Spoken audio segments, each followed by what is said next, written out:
ಎಲ್ರಿಗೂ ನಮಸ್ಕಾರ.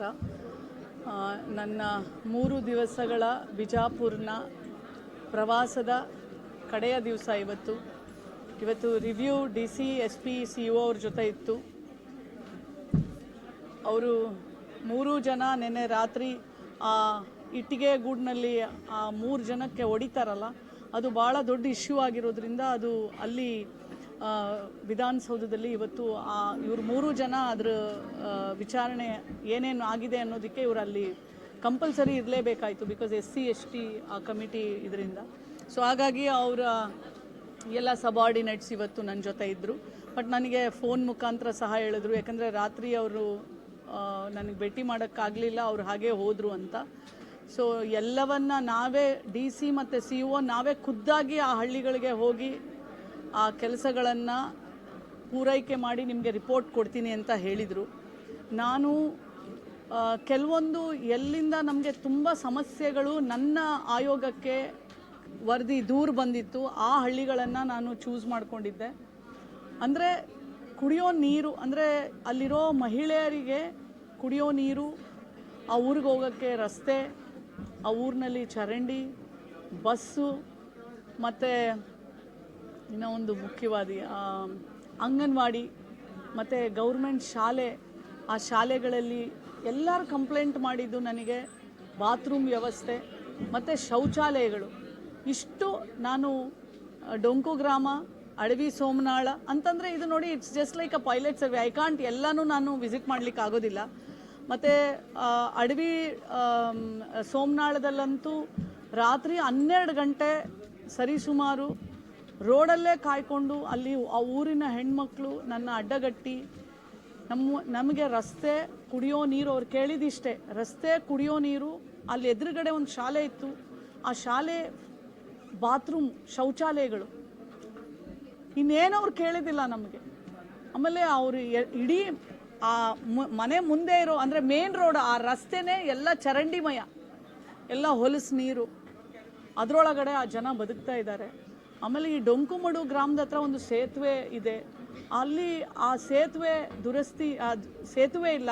ಹಾಗೆ ಅವ್ರಿಗೆ ಮುದೇಬಿಹಾಳಕ್ಕೆ ಬರಬೇಕು ಅಂತಂದರೆ 25 ಕಿಲೋಮೀಟ್ರುಗಳು ಬಸ್ಸಲ್ಲಿ ಸುತ್ತಕೊಂಡು ಅವರು ಬರಬೇಕಾಗ್ತಾ ಇದೆ. ಹೆಣ್ಣು ಮಕ್ಕಳಿಗೆ ಶಾಲೆ ಕಳ್ಸೋಕ್ಕಾಗ್ತಾ ಇಲ್ಲ, ಬಿಕಾಸ್ ಬಸ್ ವ್ಯವಸ್ಥೆ ಸರಿಯಾಗಿಲ್ಲ. PDOಗಳು ಅಲ್ಲಿ ಕೇಳಿದ್ರೆ ಗ್ರಾಮ ಸಭೆಗಳು ಮಾಡ್ತಾ ಇಲ್ಲ, ವ್ಯವಸ್ಥೆ ಸರಿ ಇಲ್ಲ. ಹೆಣ್ಣು ಮಕ್ಕಳಿಗೆ ಪೆನ್ಷನ್ಗಳಾಗಲಿ, ನಮ್ದು ಏನು ಮಾಸಾಶನಗಳಿದಾವಲ್ಲ ಅವು ಸರ ಹೆಣ್ಣು ಮಕ್ಕಳಿಗೆ ತಲುಪಿಲ್ಲ. ಇಷ್ಟೆಲ್ಲ ಮೂಲಭೂತ ಸೌಕರ್ಯಗಳ ಕೊರತೆ ಇದ್ದು, ಇಷ್ಟೊಂದೆಲ್ಲ ತಾಯಂದಿರ ಕೊರತೆ, ಅಂದರೆ ತಾಯಂದಿರಿಗೆ ಆ ಊರಿನ ಹೆಣ್ಮಕ್ಳಿಗೆ ಇಷ್ಟೆಲ್ಲ ಕೊರತೆ ಇದೆ. ಅದನ್ನೆಲ್ಲ ನಾನು ಇವತ್ತು ಅವ್ರ ಗಮನಕ್ಕೆ ತೊಗೊಂಬಂದಿದ್ದೀನಿ. ಆಮೇಲೆ ನಮ್ಮ ಮಹಿಳಾ ಪೊಲೀಸ್ ಸ್ಟೇಷನ್ ವಿಸಿಟ್ ಮಾಡಿದ್ದೆ. ಏನಂದರೆ ಲೋಕಲ್ ಪೊಲೀಸ್ ಸ್ಟೇಷನಲ್ಲಿ ಯಾವ ಥರ ಸ್ಟೇಷನಲ್ಲಿ ಪೊಲೀಸ್ ಇನ್ಸ್ಪೆಕ್ಟರ್ಗಳೆಲ್ಲ ಸೆನ್ಸಿಟಿವ್ ಆಗಿರಬೇಕಾಗತ್ತೆ. ಒಂದು ಹೆಣ್ಮಗಳು ಇವತ್ತು ಎಷ್ಟು ಜನ ಮಹಿಳೆಯರು ಬಂದಿದ್ದಾರೆ, ಅವರೆಲ್ಲರೂ ಅರ್ಧದಷ್ಟು ಜಾಸ್ತಿ ಎಲ್ಲ ಪೊಲೀಸ್ ಇಲಾಖೆ ದೂರುಗಳೇ ತಂದಿರೋದು. ಆ ಲೋಕಲ್ ಪೊಲೀಸ್ ಸ್ಟೇಷನಲ್ಲಿ ಸರಿಯಾಗಿ ಸ್ಪಂದನೆ ಮಾಡಲಾರ್ದೆ ಅವ್ರು ಇಲ್ಲಿ ತನಕ ಬಂದಿದ್ದರು. ಈಗ ಅಡಿಷ್ನಲ್ SP ಅವರಿದ್ದರು, ಅಲ್ಲಿಂದನೇ ಸುಮಾರು ಎಲ್ಲ ಲೋಕಲ್ ಪೊಲೀಸ್ ಸ್ಟೇಷನ್ಗೆ ಫೋನ್ ಮಾಡಿ ಇವಾಗಲೇ ಎಲ್ಲವನ್ನ ಆ್ಯಕ್ಷನ್ ತೊಗೊಳ್ಳಿಕ್ಕೆ ಹೇಳ್ತಾಯಿದ್ರು. ನಾನು ಅದೇ ಹೇಳ್ತಾ ಇದ್ದೆ ಅವರಿಗೆ, ಒಂದು ಡಿಕಾಯ್ ಅಂತ ಒಂದು ಅವರು ಮಾಡ್ತಾರೆ. ಏನಂತಂದರೆ ಅವರಲ್ಲೇ ಇರೋರು ಯಾರಾದರೂ ಒಬ್ಬರು ಲೋಕಲ್ ಪೊಲೀಸ್ ಸ್ಟೇಷನಲ್ಲಿ ಎಲ್ಲಿ ಹೆಣ್ಮಕ್ಳಿಗೆ ಸರಿಯಾಗಿ ಸ್ಪಂದಿಸ್ತಾ ಇಲ್ಲ, ಹೋಗಿ ಅಲ್ಲೇ ರೆಡ್ ಹ್ಯಾಂಡಾಗಿ ಅವರನ್ನು ಕ್ಯಾಚ್ ಮಾಡಿ ಅವರಿಗೆ ಪನಿಷ್ಮೆಂಟ್ ಕೊಡುವಂಥ ಕೆಲಸವನ್ನು ಮಾಡಿ ಲೋಕಲ್ ಪೊಲೀಸ್ ಸ್ಟೇಷನಲ್ಲಿ ಸರಿಯಾಗಿ ಹೆಣ್ಮಕ್ಳಿಗೆ ಸ್ಪಂದಿಸುವಂಥ ಕೆಲಸವನ್ನು ಮಾಡಬೇಕು ಅಂತ ಸಹ ನಾನು ಅವರಿಗೆ ಹೇಳಿದ್ದೀನಿ.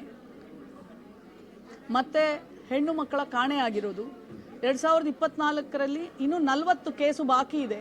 ಇವರು ಇನ್ನೂ ಫೈಂಡ್ ಔಟ್ ಮಾಡಬೇಕಾಗಿರೋದು. 1 ತಿಂಗಳು ಸಮಯ ಕೇಳಿದ್ದಾರೆ. 40 ಜನರನ್ನು, ಎಷ್ಟು ಜನರ ಆಗುತ್ತೆ ಅಷ್ಟು ಜನರನ್ನ ನಾನು ಪತ್ತೆ ಹಚ್ಚಿ ನಾವು ನಿಮಗೆ ವರದಿಯನ್ನು ಕೊಡ್ತೀವಿ. ಮಿಕ್ಕಿದವ್ರನ್ನೆಲ್ಲರನ್ನೂ ಅವರು ಪತ್ತೆ ಹಚ್ಚಿದ್ದಾರೆ. ಮತ್ತು ಫೈನಾನ್ಸ್ ಕಿರುಕುಳ, ಮೈಕ್ರೋಚಿಟ್ ಫೈನಾನ್ಸ್ ಕಿರುಕುಳ, ನಾನು ಹೇಳಿದ್ದೀನಿ ಒಂದು ಕಾವಲು ಸಮಿತಿ ಮಾಡಿ ಅವರಿಗೆ ಇಡೀ ಬಿಜಾಪುರ ಜಿಲ್ಲೆ ಹಳ್ಳಿ ಗ್ರಾಮಕ್ಕೆ ಅರಿವನ್ನು ಮೂಡಿಸಿ. ಯಾಕೆಂದರೆ ಹೆಣ್ಣುಮಕ್ಕಳು ಈಗ ಒಂದು ಹೆಣ್ಮಗಳು ಇಲ್ಲೇ ಬಂದಿದ್ದರು, ರಾತ್ರಿ 12 ಗಂಟೆ ಆ ಚಿಟ್ ಫೈನಾನ್ಸ್ದವ್ರು ಹೋಗಿ ರಾತ್ರಿ 12 ಗಂಟೆಯಲ್ಲೂ ಸಾಯಿ ಸಾಯಿ ಸಾಯಿ ಅಂತ ತಾಯಿ ಹಿಂದೆ ಬಿದ್ದಿದ್ದಾರಂತೆ. ನಾ ಕಟ್ತೀನಿ, ಕತ್ತಲ್ಲಿರೋ ತಾಲಿನೆಲ್ಲ ಮಾರಾಕಿದ್ದಾಳೆ. ಮತ್ತು ಮಾರಾಕಿ ಕಟ್ಟಿದ ನಾನು ಹೇಳ್ತೆ, ಆ ಹೆಣ್ಮಗಳು ಈಗಲೂ ಅಳ್ತಾ ಇದ್ದಿದ್ದು, ನನ್ನ ಕಾಲಿಗೆ ಬಿದ್ದುಬಿಟ್ರು ಅವರು. ತಾಯಿ ನನಗಿಂತ ದೊಡ್ಡವರು ವಯಸ್ಸಲ್ಲಿ. ಮೇಡಮ್ ನಾನು ಕಟ್ತೀನಿ, ಬಟ್ ಇಷ್ಟು ಹಿಂಸೆ ಕೊಡ್ತಾ ಇದ್ದಾರಂತ. ನಾನೀಗ ಅವರಿಗೆ ಒಂದು ಕಾವಲು ಸಮಿತಿನ ಮಾಡಿ ಅಂತ ಹೇಳಿದ್ದೀನಿ. ಅರಿವನ್ನು ದೊಡ್ಡ ಮಟ್ಟಕ್ಕೆ ಮಾಡಬೇಕು, ಇಲ್ಲ ಅಂತಂದರೆ ರೈತ ಮಹಿಳೆ, ಬಡ ಮಹಿಳೆ ನೇಣಿಗೆ ಶರಣಾಗ್ತಾ ಇದ್ದಾರೆ. ಅದಕ್ಕೆ ಜಿಲ್ಲಾ ವ್ಯಾಪ್ತಿಯಿಂದ, ಜಿಲ್ಲಾ ಆಡಳಿತದಿಂದ ಅವರು ಬಹಳ ಇಂಪಾರ್ಟೆಂಟಾಗಿ ಅದನ್ನು ಇಟ್ಕೊಂಡು ಅವರು ಒಂದು ಕಾವಲು ಸಮಿತಿ ಮಾಡಿ ಅಲ್ಲಿರೋ ಎಲ್ಲ ಹೆಣ್ಣು ಮಕ್ಕಳಿಗೆ ಪ್ರೊಟೆಕ್ಷನ್ ಕೊಡಬೇಕು. ಮೈಕ್ರೋಚಿಟ್ ಫಂಡ್ಸಿಂದ ಯಾರು ಸಾವಿಗೆ ಈಡಾಗಬಾರ್ದು, ಧೈರ್ಯದಿಂದ ಫೇಸ್ ಮಾಡಬೇಕು. ಏನೂ ಆಗೋದಿಲ್ಲ, ಹೆಣ್ಮಕ್ಳೆಲ್ಲರೂ ಧೈರ್ಯವಾಗಿರಬೇಕು. ಕಿರುಕುಳ ಕೊಟ್ಟರೆ ಸೀದಾ ಪೊಲೀಸ್ ಸ್ಟೇಷನ್ಗೆ ಹೋಗಿ, ಪೊಲೀಸ್ ಸ್ಟೇಷನಲ್ಲಿ ಸ್ಪಂದಿಸಲಿಲ್ಲ ಅಂದರೆ ಬನ್ನಿ ಬಿಜಾಪುರ ಎಸ್ ಪಿ ಆಫೀಸ್ಗೆ, ಇಮಿಡಿಯೇಟ್ಲಿ ಅವರು ಅಲ್ಲಿ ಪ್ರೊಟೆಕ್ಷನ್ನ ಕೊಡ್ತಾರೆ. ಜಿಲ್ಲಾ ಅಧಿಕಾರಿ ಆಫೀಸಿಗೆ ಬಂದರೂ ಸಾಕು. ಮತ್ತು ಶಾಲೆಗಳ ಬಗ್ಗೆನೂ ಅಷ್ಟೇ. ಶಾಲೆಗಳಲ್ಲಿ 1-2 ಗೌರ್ಮೆಂಟ್ ಶಾಲೆಯಲ್ಲಿ ಇಡೀ ಊರಿನವ್ರು ಬಂದು ಶಾಲೆಯ ಅಂಗಳದಲ್ಲಿ ಮಲಮೂತ್ರ ವಿಸರ್ಜನೆ ಮಾಡ್ತಾ ಇದ್ದಾರೆ. ಇದು ದುರಂತ. ನಾನಲ್ಲಿ ಹೋದಾಗ ನಾನು ಮೂಗು ಮುಚ್ಕೊಂಡು ಹೋಗ್ಬೇಕಾಯ್ತು. ಇಷ್ಟೆಲ್ಲ ಅವ್ಯವಸ್ಥೆ, ಕಾಂಪೌಂಡ್ ಇಲ್ಲ, ಗೇಟ್ ಇಲ್ಲ, ಅದೆಲ್ಲ ಮಾಡಿಬಿಟ್ರೆ ಎಲ್ಲ ಗ್ರಾಮ ಪಂಚಾಯಿತಿ ವ್ಯಾಪ್ತಿಗೆ ಬರುತ್ತೆ. ಮೇಂಟೆನೆನ್ಸು ಮುನ್ಸಿಪಾಲಿಟಿ ವ್ಯಾಪ್ತಿಗೆ ಬರುತ್ತೆ. Simple maintenance. ಇದಕ್ಕೆಲ್ಲ ದೊಡ್ಡ ದೊಡ್ಡ ಕೋಟ್ಯಾಂತರ ರೂಪಾಯಿ ಅನುದಾನ ಏನು ಬೇಡ. ಇದು ಮುದ್ದೇಬಿಹಾಳದ ಸರ್ಕಾರಿ ಶಾಲೆ, ಅಲ್ಲಿ ಕಾಂಪೌಂಡ್ ಒಳಗಡೆ. ಮತ್ತು ನಮ್ಮ ಐನಾಪುರದಲ್ಲಿ ಕಾಂಪೌಂಡ್ ಇಲ್ಲ, ಗೇಟ್ ಇಲ್ಲ ಗೌರ್ಮೆಂಟ್ ಶಾಲೆಗೆ. ಆ ಮಕ್ಕಳು ಕೈ ಹಿಡಿದು ಕರ್ಕೊಂಡು ಹೋದರು ನನಗೆ. ಮತ್ತು ಬರೀ 5ನೇ ಕ್ಲಾಸ್ವರೆಗೂ ಇದೆ. ಪ್ರೌಢಶಾಲೆ ಕೇಳ್ತಾರೆ, 8ನೇ ತರಗತಿವರೆಗೂ ಇದೆ, 9, 10 ಬೇಕು. ನೀವು ಅಲ್ಲಿ ಮಾಡಿದ್ರೆ ಪಾಪ ಆ ಊರಿನ ಹೆಣ್ಣು ಮಕ್ಕಳಿಗೆಲ್ಲ ಅಲ್ಲೇ ಶಾಲೆ ಸಿಗುತ್ತೆ. ಇಲ್ಲ ಅಂತಂದರೆ ಮುದ್ದೇಬಿಹಾಳ ತನಕ ಬರಬೇಕು, ರೊಕ್ಕ ಬೇಕಲ್ಲ. ಬಡ ಮಕ್ಕಳು ಹೇಗೆ ಇವತ್ತು ರಾಷ್ಟ್ರೀಯ ಮಹಿಳಾ ರಾಷ್ಟ್ರೀಯ ಹೆಣ್ಣು ಮಕ್ಕಳ ದಿವಸ ಅಂದರೆ ಹೆಣ್ಣು ಮಗುವನ್ನು ಉಳಿಸಿ, ಹೆಣ್ಣು ಮಗುವನ್ನು ಓದಿಸಿ ಅನ್ನೋ ಒಂದು ಕೋಟ್ನೊಂದಿಗೆ ಇವತ್ತು ಎಲ್ಲ ಆಚರಣೆ ಮಾಡ್ತಾ ಇದ್ದಾರೆ.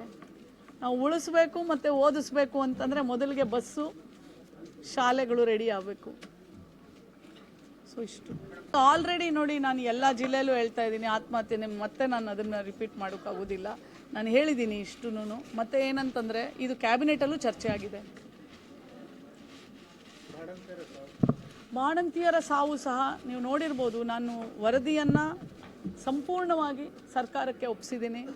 SOP ಯಾವ ಥರ ಮಾಡಬೇಕು, ಎಲ್ಲಿ ನಾವು ಫೇಲ್ ಆಗ್ತಾ ಇದ್ದೀವಿ, ಎಲ್ಲಿ ನಾವು ಅದನ್ನು ಎತ್ತೆಚ್ಕೋಬೇಕು, ಎಲ್ಲ ಫೆರಿಫೆರಲ್ CHCಯಿಂದ, ಕಮ್ಯುನಿಟಿ ಹೆಲ್ತ್ ಸೆಂಟರಿಂದ ನಾವು ಕಳಿಸ್ತೀವಲ್ಲ, ಆ ಕಳಿಸೋ ಮಾರ್ಗದಲ್ಲಿ ಆ್ಯಂಬುಲೆನ್ಸಿಂದ ಎಷ್ಟೊಂದು ಕಾರಣಗಳಿದೆ. ಇಟ್ ಈಸ್ ನಾಟ್ ಸುಮ್ಮನೆ ನಾವು ಒಂದು ಹೇಳ್ತೀವಿ ಸತ್ತಿದ ತಕ್ಷಣ ಲಿಂಗರ್ ಲ್ಯಾಕ್ಟೇಟ್ ಅಂತ ಶುರು ಮಾಡಿದ್ರಿ, ಆ ಥರ ಇರೋದಿಲ್ಲ. ಒಂದು ಗರ್ಭಿಣಿ ಆದಾಗ 3 ತಿಂಗಳಿಂದ ಆ ಹೆಣ್ಮಗಳನ್ನು ನಾವು ಫಾಲೋ ಮಾಡಬೇಕಾಗತ್ತೆ. ಅವಳಲ್ಲಿ ಹೈಪರ್ ಟೆನ್ಷನ್ ಏನು, ಅವಳು ಎಲ್ಲ ಪ್ರತಿಯೊಂದು. ಅಂದರೆ ಅವಳಲ್ಲಿ ತಾಲೂಕು ಆಸ್ಪತ್ರೆ ಅಥವಾ ಅಲ್ಲಿನ CHCಗೆ ಹೋದಾಗ ಅಲ್ಲಿ ಟ್ರೈನ್ಡ್ ನರ್ಸ್ಗಳನ್ನೇ ಟ್ರೈನ್ ಮಾಡಬೇಕಾಗತ್ತೆ. ಗೈನಕಾಲಜಿಸ್ಟ್ನ ಇಡೋಕ್ಕಾಗೋದಿಲ್ಲ. ಅವ್ರಿಗೆ ರಕ್ತಸ್ರಾವ ಆದಾಗ ಒಂದು ಬಾಕ್ರಿ ಬಲೂನ್ ಅಂತ ಹಾಕ್ತೀವಿ ಒಳಗಡೆ ಯೂಟ್ರಸ್, ಇಮ್ಮಿಡಿಯೇಟ್ಲಿ ಬ್ಲಡ್ ಕಂಟ್ರೋಲ್ ಮಾಡಲಿಕ್ಕೆ. ಎಸ್ಪೆಷಲಿ ಹೆಣ್ಮಗಳು ಸಾಯದೆ ಬ್ಲೀಡಿಂಗಿಂದ, ಹೈಪರ್ ಟೆನ್ಷನಿಂದ, ಅದನ್ನು ಕಂಟ್ರೋಲ್ ಮಾಡಲಿಕ್ಕೆ ಆ ಹೆಣ್ಣು ಮಕ್ಕಳನ್ನು ನರ್ಸಸ್ನೇ ಚೆನ್ನಾಗಿ ಟ್ರೈನ್ ಮಾಡಿದರೆ ನಾವು ಎಷ್ಟು ಸಾವುಗಳನ್ನು ತಡಿಬೋದು. ನಾನು ಸಂಪೂರ್ಣ ಆ ಪ್ರೋಟೋಕಾಲ್ನ 3 ಟ್ರೈಮಿಸ್ಟರ್ಗೆ 3 ಫೇಸ್ ಆಗಿ ಯಾವ ಥರ ನಾವು ಆ ಸಾವುಗಳನ್ನು ಕಡಿಮೆ ಮಾಡ್ಬೋದು ಅಂತ ನಾನು ಸರ್ಕಾರಕ್ಕೆ ವರದಿಯನ್ನು ಒಪ್ಪಿಸಿದ್ದೀನಿ. ಮುಖ್ಯಮಂತ್ರಿಗಳು ಅದನ್ನು ಸಂಪೂರ್ಣವಾದಂಥ ಮಾಹಿತಿಯನ್ನು ಕೇಳಿದ್ದಾರೆ. ಅದನ್ನು ಮಹಿಳಾ ಆಯೋಗ ತಯಾರು ಮಾಡ್ತಾ ಇದೆ. ಅದನ್ನು ನಾನು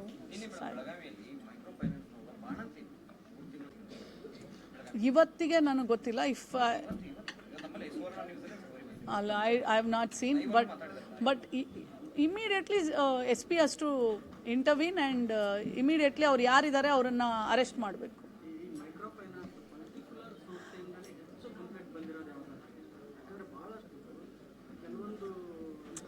ನಾನು ಮಂಡ್ಯಗೆ ಹೋದಾಗ ಇಲ್ಲಿ ಯಾವ ಮೈಕ್ರೋ ಫೈನಾನ್ಸ್ ನಾನು ಕೇಳಲಿಲ್ಲ. ಯಾವುದು ಚೈತನ್ಯ ಅಂತೆ, ಚೈತನ್ಯ ಮೈಕ್ರೋ ಫೈನಾನ್ಸ್ ಇಲ್ಲಿ ಮತ್ತೇನೋ ಸಖಿ ಅಂತೆ. ನಾನು ಮಂಡ್ಯಗೆ ಹೋದಾಗ ಅದು ಧರ್ಮಸ್ಥಳ ಚಿಟ್ ಫಂಡ್ಸ್ ಅವರು ನಿರಂತರ ಅಂತ ಒಂದು ಪತ್ರಿಕೆ ಸಹ ಇದೆ. ನವಚೇತನ ಹಿಂಗೆ ಹೇಳಿನಲ್ಲವ, ಈಗ ಧೈರ್ಯವಾಗಿರ್ಬೇಕಂತ ಹೇಳಿನವ. ಆಮೇಲೆ ಇವರೇ ಇದೇ ತಾಯಿ ಸಿಂದಗಿ. ಇಮಿಡಿಯೇಟ್ಲಿ ಅಲ್ಲಿ PSIಗೆ ಫೋನ್ ಮಾಡಿದ್ದಾರೆ, ಅಡಿಷನಲ್ SP. ಗೊತ್ತು, ಹೌದು, ಆ ಮಾತು ಹೇಳಬೇಡಿ. ಅದೇ ಇದು ಏನು ಮಾಡ್ಬೇಕು? ಇವ್ರು ಯಾರು ಸ್ಟೇಷನ್ಗೆ ಹೋಗಿ ಕಂಪ್ಲೇಂಟ್ ಮಾಡಲ್ವಲ್ಲ, ಅದು ಗೊತ್ತಾ ನಿಮಗೆ? ಸ್ಟೇಷನ್ಗೆ ಹೋಗಿ ಕಂಪ್ಲೇಂಟ್ ಕೊಡ್ಲಿಕ್ಕೆ ಹಿಂದೆ ಮುಂದೆ ನೋಡ್ತಾರೆ, ಆಯ್ತವ ನೀ ಇಲ್ಲಿ ಬಂದಿಯಲ್ಲವಾ, ಈಗ ನಿಮಗೆ ಪೊಲೀಸ್ ಆಫೀಸರೇ ಅಲ್ಲ ನಿಮಗೆ ಅಲ್ಲಿ ಹೇಳಿದ್ದು, ನಿಮಗೆ ರಕ್ಷಣೆ ಕೊಡೋದು ಅವರೇ ತಾಯಿ. ನೀವು ಹೆದರ್ಕೋಬಾರ್ದವ್ವ, ನೀವು ಹೆದರ್ಕೋಬಾರ್ದು. ಯಾರು ಏನು ಬೇಕಾದ ಅನ್ಕೊಂಡು ಹೋಗ್ಲಿ, ತಲೆ ಕೆಡಿಸ್ಕೋಬೇಡಿ. ಮತ್ತೆ ನಾನು ಯಾವ ಥರ ಹೇಳಬೇಕು ಗೊತ್ತಿಲ್ಲ.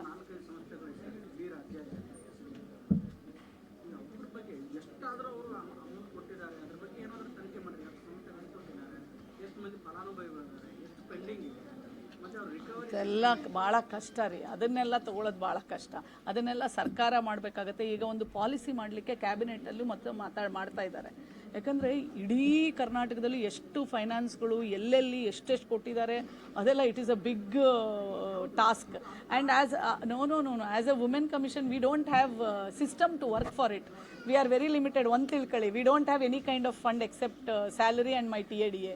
ಆ್ಯಂಡ್ ನಮಗೆ ಆದಂಥ ಒಂದು 15 ಜನ ಏನೋ ನಮಗೆ ಆಫೀಸಲ್ಲಿ ಕೆಲಸ ಮಾಡ್ತಾರೆ. ಅವರು ಇಡೀ ರಾಜ್ಯದ ಎಲ್ಲ ಸಮಸ್ಯೆಗಳನ್ನು ಪಾಪ ಬರೆದು ಅದು ಏನು ಬರುತ್ತೆ ಆ SP ಗೆ ಬರಿತೀವಿ, ಆ ಕನ್ಸರ್ನ್ಡ್ ಆಫೀಸರ್ಗೆ ಬರಿತೀವಿ. ನಮಗೆ ತುಂಬ ಚಿಕ್ಕದು. ಮಹಿಳಾ ಆಯೋಗ ಇಸ್ ಎ ವೆರಿ ಸ್ಮಾಲ್, ಏನು ಹೇಳ್ತಾರೆ, ಒಂದು ಡಿಪಾರ್ಟ್ಮೆಂಟ್ ಅಂತಲೂ ಅನ್ನೋಕ್ಕೂ ಆಗೋದಿಲ್ಲ. We are a very small number of people to work for it. Only thing is we have as a commission I have got an enormous power as a it's like a cabinet minister power ide, and I am the 14th ranked status.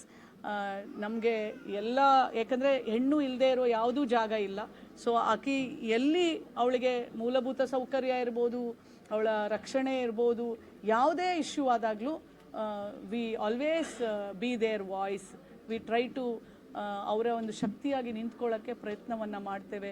Immediately SP ಇರ್ಬೋದು, in fact sometimes ನಾವು ಮಾನ್ಯ ಮುಖ್ಯಮಂತ್ರಿಗಳಿರ್ಬೋದು ಅಥವಾ concerned ಮಂತ್ರಿಗಳಿರ್ಬೋದು ಮತ್ತು ಆ concerned ಇಲಾಖೆಯ principal ಸೆಕ್ರೆಟರಿಗಳಿರ್ಬೋದು, we communicate to them and we try to rectify ಮಾಡಲಿಕ್ಕೆ ನಾವು ಬರಿತೀವಿ. ಆ್ಯಕ್ಚುಲಿ ಅದನ್ನು ಫಾಲೋ ಅಪ್ ಮಾಡೋದು ಏನು ನಮ್ಮ ಜವಾಬ್ದಾರಿ ಅಲ್ಲ, ನಾವು ಬರೀಬೋದು. ಆದರೆ as a mother, as a woman of concern, I follow it up.